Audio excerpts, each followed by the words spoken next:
What's going on? It's your boy Sermon at Sermon's Domain on Twitter. 21 Savage and Metro Boomin have finally released their long talked about collaboration album titled Savage Mode. For 21 Savage, this is a huge moment for him.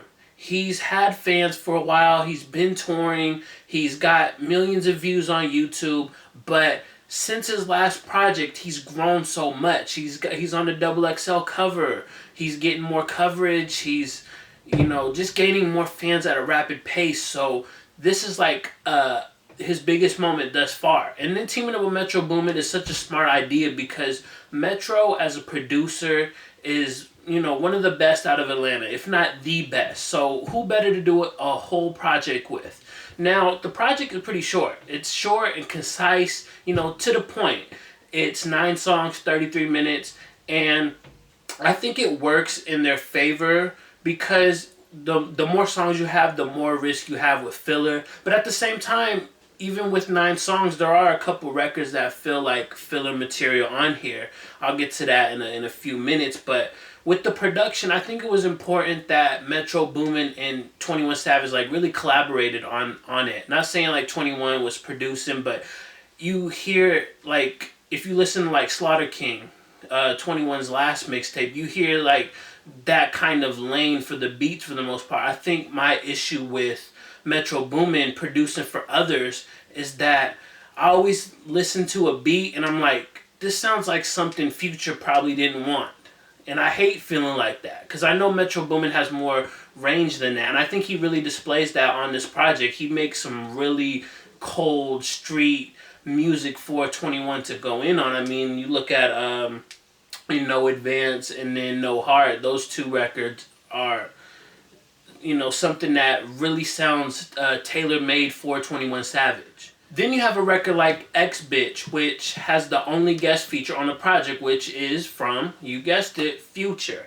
That record itself was probably one of the best on the project. I remember hearing him preview it long before I even knew Future was going to be on it. He had some, I don't know where he posted, probably Snapchat or Instagram video, but I remember seeing it on Twitter and I was like, yo, this sounds like it could be a banger. It's very catchy.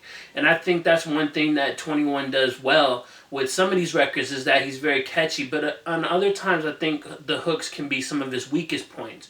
He's often repetitive. You have a record like Bad Guy, you got another record like Real Nigga. These records suffer because of the hooks just being too repetitive. It's over and over and over again. And I'm not saying that you can't do that. You can totally do that. But I think when you have it in an abundance on a project, it starts to fade the quality. I think that's one of the things that I've noticed about Future does that a lot too.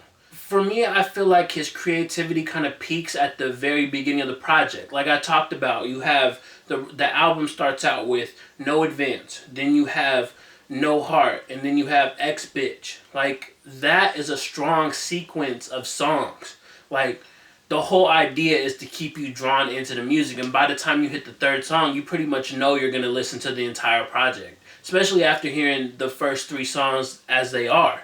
So I think his creativity kind of peaks, and like I was saying with, Bad Guy and Real Nigga, those 2 records suffer because of those hooks, but also because the concepts are really just uninteresting. Another record that I wanted to highlight was Mad High, and I just wanted to say, real brief, that I really like the energy on it. I think Savage Mode is a very calm project, and I'm not saying 21 Savage is this hype, turned up rapper, because he's not that, but I think Mad High stands out because he doesn't have that energy on all the other songs. That and combined with the production being a lot more alive, a lot more lush than some of the other ones, I like Mad High. One thing I'm noticing about 21 Savage, and a lot of rappers to be honest, is that they kind of do this free-form writing. Now, free-form writing is when you just write continuously, get the thoughts out of your head, and they don't necessarily fit together. They're just kind of, a thought here, a thought there. And I feel like that's what 21 Savage does on a lot of the project.